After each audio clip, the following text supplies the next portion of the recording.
আমি একেবারে হাতে কলমে কৃষক। মাননীয় স্পিকার, আমিও একজন কৃষক। আমিনুর রশিদকে এ বিষয়ে একটি সংক্ষিপ্ত বিবৃতি প্রদানের জন্য আহ্বান জানাচ্ছি। ধন্যবাদ মাননীয় স্পিকার। ধন্যবাদ জানাচ্ছি মাননীয় সংসদ সদস্যকে।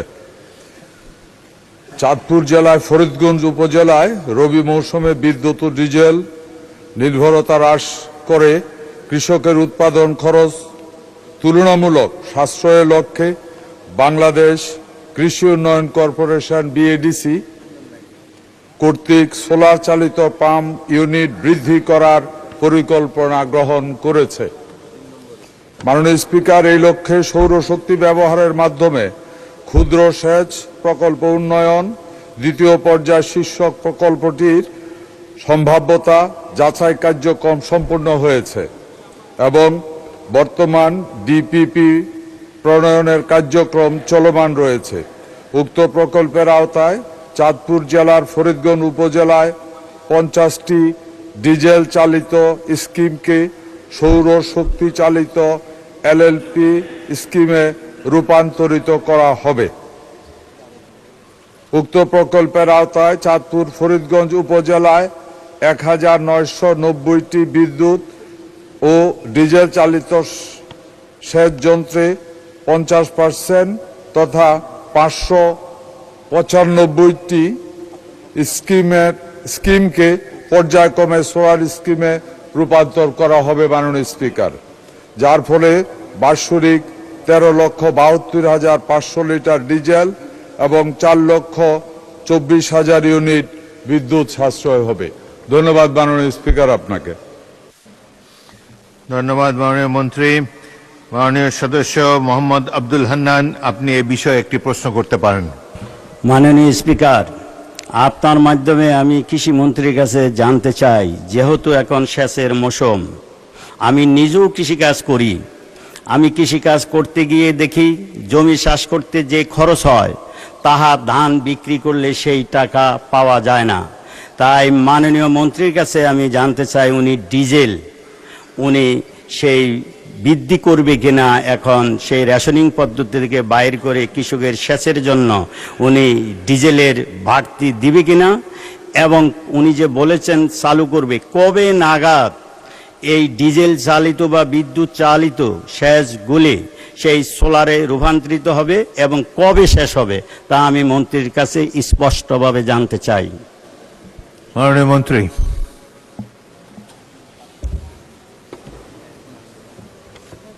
ধন্যবাদ মাননীয় স্পিকার। ধন্যবাদ জানাচ্ছি মাননীয় সংসদ সদস্যকে। উনি বলেছেন ভালো লেগেছে, এখানে উনি বলেছেন উনি একজন কৃষক। মাননীয় স্পিকার, আমিও একজন কৃষক। আমি একেবারে হাতে কলমে কৃষক। সুতরাং এখানেই ওনার এই প্রশ্নগুলির জন্য ওনাকে অনেক অনেক ধন্যবাদ। আমি আবারও বলি, আমি জানি 75 উনি বলেছে ওনার অঞ্চলে 80 না 90 লোক কৃষক। এটাই সত্য। বেশিরভাগ মানুষ কৃষক। কৃষকের ভোটে ওনারা কৃষকের ভোটে ওনারা নির্বাচিত হয়েছেন, মেম্বার অফ পার্লামেন্ট হয়েছেন।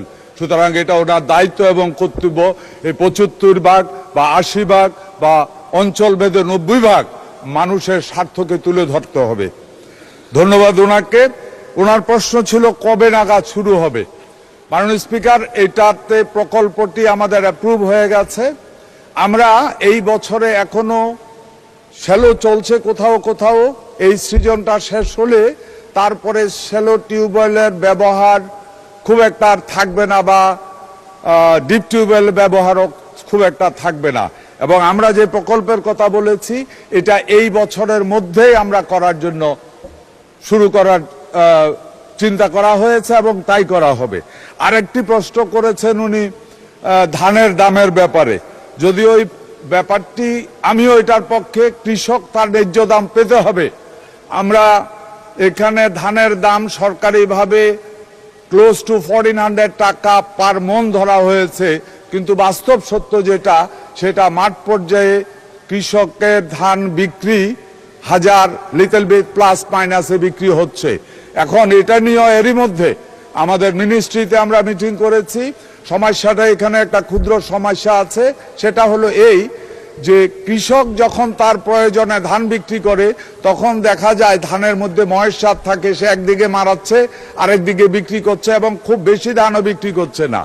আর সরকার যখন কিনতে হয় তখন সরকারের পক্ষে 1 মণ 2 মণ 4 মণ কিনা সম্ভব না, অনেক বেশি পরিমাণ কিনতে হয়। যার জন্য আমরা মিনিস্ট্রিতে এরই মধ্যে আমরা একটা পলিসি তৈরি করেছি, সিজনটা শেষ হওয়ার পরে কৃষকের ধান যখন গোলাতে উঠবে তখন ধানের ময়েশ্চার নিয়ে আর কোনো চিন্তা থাকবে না। আমরা এই বছর থেকে আমরা চিন্তা করছি এবং ইনশাআল্লাহ আমরা এটা বাস্তবায়িত করব। প্রত্যেকটা ইউনিয়নের ভিতরে প্রথমে মাইকিং করা হবে, কারণ প্রত্যেকটা ইউনিয়নে আমাদের একটা করে খাদ্য গুদাম আছে। মাইকিং করা হবে অমুক দিন এই ইউনিয়নের সরকার ধান কিনবে, সুতরাং যার যার ধান আছে নিয়ে আসবে।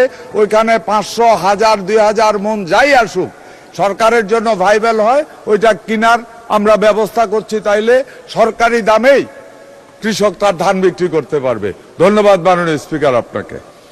ধন্যবাদ মাননীয় মন্ত্রী।